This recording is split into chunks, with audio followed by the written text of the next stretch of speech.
Hello student,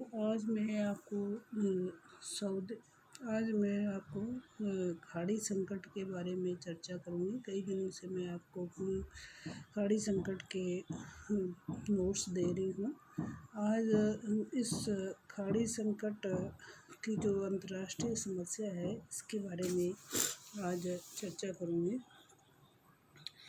खाड़ी संकट क्या है, इसकी ऐतिहासिक जो पृष्ठभूमि है, इस बारे में मैं आज सबसे पहले आपको बताऊंगी कि पश्चिमी एशिया तनाव और टकराव का केंद्र रहा है।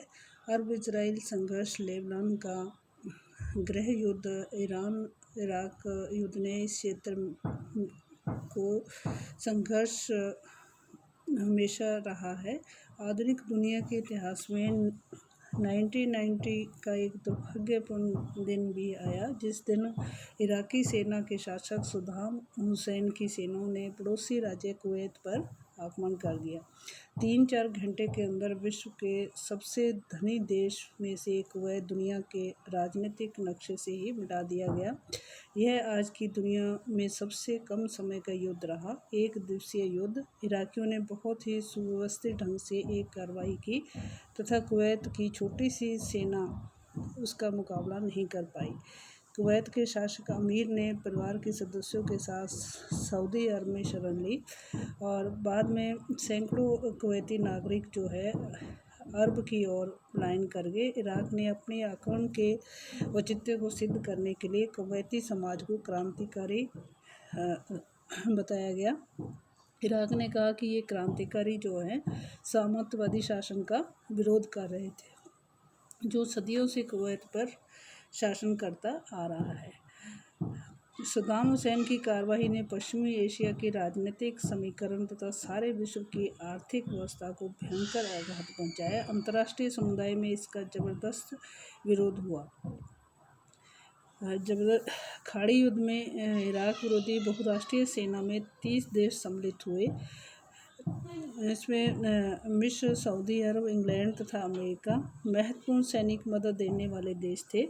कनाडा, जर्मनी, इटली, कुवैत और पाकिस्तान, स्पेन, सीरिया, टर्की आदि देश जो है वो भी सहयोगी देश थे। इस प्रकार से कि इनमें Czechoslovakia, Japan, Hungary, Poland, Singapore, दक्षिण कोरिया, श्रीलंका, स्वीडन के नाम भी प्रमुख हैं। मानवीय और आर्थिक सहायता प्रदान करने वाले देशों में Afghanistan, Bulgaria, Hungary, Iceland, Japan आदि देश भी सोवियत संघ प्रमुख रहे।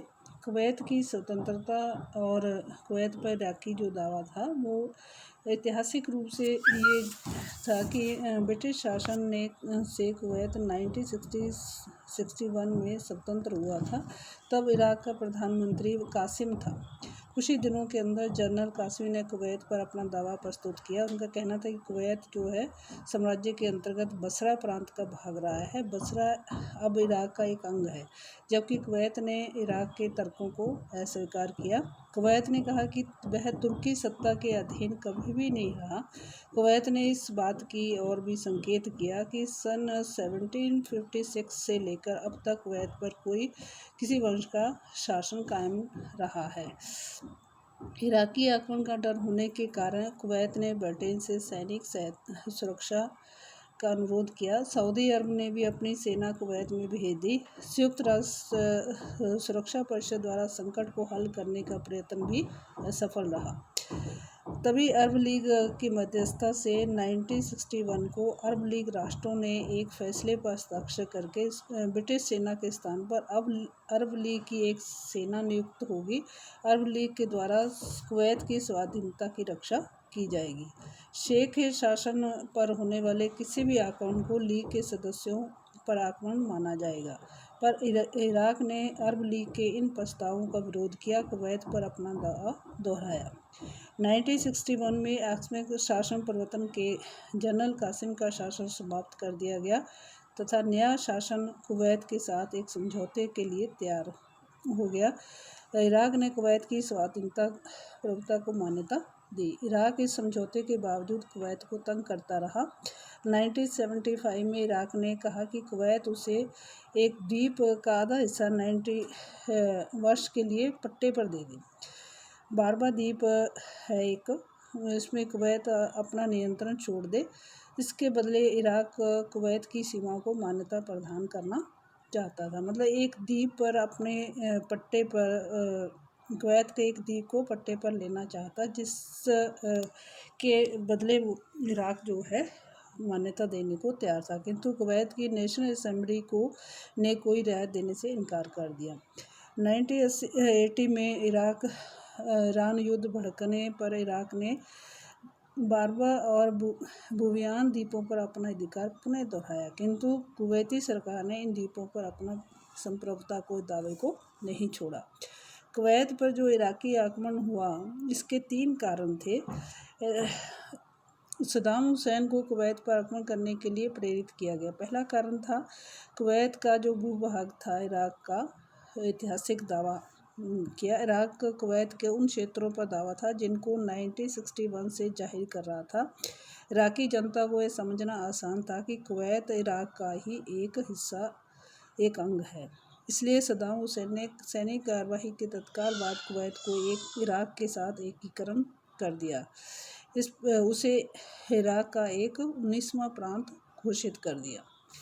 दूसरा जो कारण था वह इराक की आर्थिक मजबूरियां। इराक ने आर्थिक कठिनाइयों के कारण कुवैत को हड़प लिया। ईरान इराक युद्ध में इराक की अर्थव्यवस्था जो है छिन्न भिन्न हो गई थी। इसलिए पड़ोसी देश कुवैत, जो विश्व का सबसे धनी देश माना जाता है, सहज से ही सद्दाम हुसैन को लालसा थी कि कुवैती अधिग्रहण के साथ ही इराक ओपेक देशों में सऊदी अरब के बाद तेल का दूसरा और संसार का चौथा सबसे बड़ा तेल उत्पादक बन जाएगा। कुवैत के अधिग्रहण के साथ ही इराक कुवैत के प्रति 15-20 मिलियन डॉलर का ऋण भी समाप्त हो जाएगा। इस आर्थिक मजबूरियों के कारण भी कुवैत, जो कि एक तेल उत्पादक देश के रूप में बहुत ही रिच है, इस लालसा में भी इराक ने जो है कुवैत पर आक्रमण किया। तीसरा जो कारण था अरब नेतृत्व की लालसा। कुवैत पर आधिपत्य का प्रमुख कारण सद्दाम के मन में अरब देशों के नेतृत्व को लालसा थी कि अरब देशों का जो नेतृत्व है वो सद्दाम हुसैन करना चाहते थे। पश्चिमी एशिया में एक महत्वपूर्ण शक्ति के बावजूद इराक का विश्वास था कि अनेक कारणों से उसे अरब देशों का नेतृत्व नहीं करने दिया गया। पिछले दशक में ईरान के साथ असफल संघर्ष में इराक को नीचा दिखना पड़ा। अतः अपनी तपी हुई फौज के साथ सद्दाम हुसैन इराक को प्रतिष्ठा का सर्वोच्च शिखर पर पहुंचाना चाहते थे। इस प्रकार से इन कारणों की वजह से क्या है, कुवैत पर इराक के सद्दाम हुसैन ने आक्रमण किया। अब है कि इस आक्रमण के बाद जो प्रतिक्रिया हुई विश्व के बड़े राष्ट्रों, विकासशील देशों, विकसित देशों के महाशक्तियों के बीच, इसमें संयुक्त राज्य अमेरिका और जो खाड़ी संकट है, इसके अमेरिका के द्वारा क्या प्रतिक्रिया हुई। संयुक्त राज्य अमेरिका इराकी आक्रमण से बौखला गया 1979 में, क्योंकि अफ़गानिस्तान में सोवियत हस्तक्षेप के समय अमेरिका जो है पहले ही उत्तेजित था। सोवियत रूस के विरुद्ध सैनिक कार्रवाई प्रतिशोध के भय से नहीं कर सका। उसने पाकिस्तान को हथियारों से भर दिया। इस बार इराक के विरुद्ध शक्ति प्रदर्शन करने और सद्दाम हुसैन को दंड देने के लिए वो संकल्प था कि जॉर्ज बुश ने इराकी आक्रमण को काले युग का काला नाम दिया। जॉर्ज बुश ने कहा कि तानाशाही का दिन नहीं चलेगी। इराक के सऊदी अरब पर हमले को देखते हुए वहाँ के शाह ने अपने देश में न केवल इस्लामी देशों की फ़ौजों को आमंत्रित किया, बल्कि अमेरिका को भी अपनी सेना लाने के लिए आज्ञा दे दी। खाड़ी सीमाओं पर बहुराष्ट्रीय सेना तैनात करने के प्रयास में अंतर्राष्ट्रीय समुदाय का समर्थन करने में बुश सफल हुए। सुरक्षा परिषद ने भी लगभग इराक के विरुद्ध आर्थिक प्रतिबंध लगाने का निर्णय किया। इस निर्णय के पालन की प्रक्रिया पर संयुक्त राष्ट्र संघ का कोई निर्णयकर्ता इससे पूर्व ही अमेरिका, इंग्लैंड, सोवियत रूस, फ्रांस आदि देशों ने अपनी जंगी बेड़े इराक के चारों ओर तैनात कर दिए। तुर्की ने इराकी तेल लाइन बंद कर दी, किंतु अमेरिका और इंग्लैंड इससे संतुष्ट नहीं थे। उन्होंने संयुक्त राष्ट्र के निर्देशों की अवहेलना कर इराक की समुद्री नाकेबंदी कर डाली। सोवियत रूस, कनाडा, फ्रांस आदि देश जो है इस नाकेबंदी का विरोध कर रहे थे। अमेरिका ने अपनी प्रभुत्व दिखाते हुए जब जॉर्डन ने अपने बंदरगाह के इराकी जहाज़ों के लिए खुला रखने का निर्णय किया तो अमेरिका ने जॉर्डन की भी नाकेबंदी करने की धमकी दे डाली। इराक और कुवैत के झगड़े में अमेरिका बीच में आया। दक्षिण अफ्रीका के विरुद्ध संयुक्त राष्ट्र संघ के प्रस्तावों की अनदेखी, क्योंकि इजराइल द्वारा गाजा पट्टी पर कब्जा कर लेने के कारण अमेरिका चुप था। इस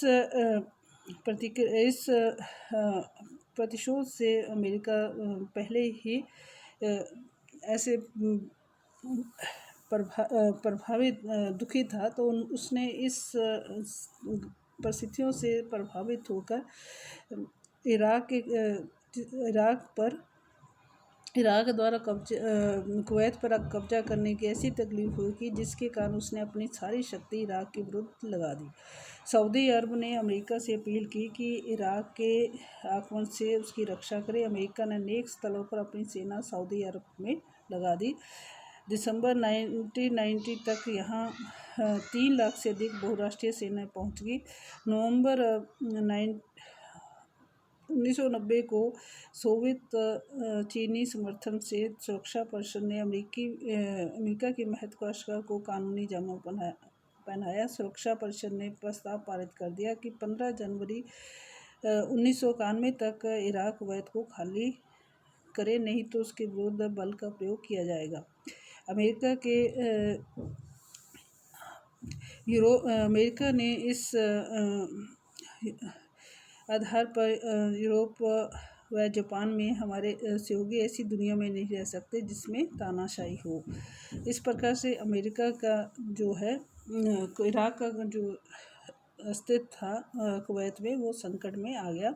17 जनवरी 1991 को अमेरिका के नेतृत्व बहुराष्ट्रीय सेना ने इराक के विरुद्ध भीषण बमबारी की।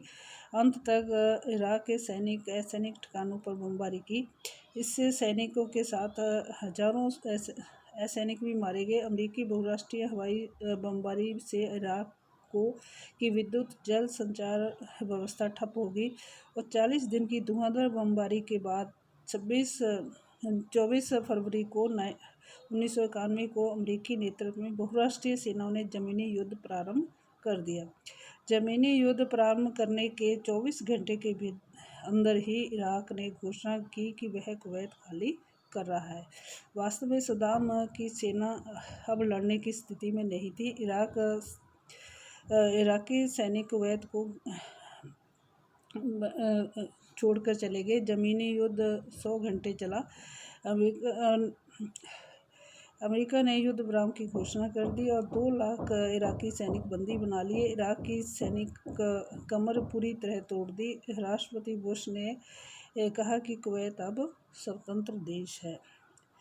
खाड़ी युद्ध शुरू करने से पहले ही अपनी विदेश नीति के लक्ष्य निर्धारित कर लिए थे। संक्षेप में इनका प्रमुख उद्देश्य कुवैत को खाली कराना ही नहीं बल्कि इराक को तहस नहस करना था, ताकि भविष्य में इराक फिर से सिर उठाने की कोशिश न करे। अमेरिका चाहता था कि इराक जो है फिर से इन राष्ट्रों को दबाए नहीं, इसलिए वो इन तेल उत्पादक देशों को अपने प्रभुत्व में लेना चाहता था। उन्हें सोवियत शांति प्रस्ताव या इराक द्वारा कुवैत खाली कर देने से प्राप्त नहीं हो सकता था। खाड़ी क्षेत्र में पेट्रोडॉलर एक सतत निरंतर स्थापित करने के साथ साथ अधिकृत क्षेत्रों में इजराइल के हौसले अधिक बुलंद हो गए और शांति प्रस्ताव उठाने के कारण नहीं हुई। खाड़ी युद्ध अमेरिका और उसके पश्चिमी साथियों के लिए एक वरदान रहा। अमेरिका का सैन्य उद्योग शिथिल पड़ गया। अब उसे विश्वव्यापी नए शस्त्र ऑर्डर मिलने लगे। युद्ध में पिछले अनेक वर्षों में विकसित हथियारों का प्रयोग कर उनकी उपयोगिता बढ़ गई। अमेरिका व उसके साथियों ने इराक के विरुद्ध अनेक प्रकार के बल प्रयोग किए। अतः युद्ध के दौरान अमेरिका ने नए हथियारों का वैसे ही प्रयोग किया जैसे कोई चिकित्सक एक मरीज पर नई दवाओं का प्रयोग करता है। युद्ध में हुई कुवैती या इराकी बर्बादी का लाभ भी अमेरिका तथा पश्चिमी देशों को मिला। अभी तक कुवैत सरकार जो है $100 अरब के निर्माण के ठेके दिए हैं, जिसमें 71% अमेरिका को और शेष अन्य मित्र देशों को दिए गए हैं। इस प्रकार से अब जो है कुवैत पर प्रभुत्व जो है वो अमेरिका का है। इस प्रकार से खाड़ी संकट जो है इन परिस्थितियों में इन प्रभुत्व को स्थापित करने के लिए एक सुपर पावर के द्वारा सभी देशों के सहयोग लेकर छोटे देश पर कार्रवाई जो है की गई। थैंक यू, धन्यवाद।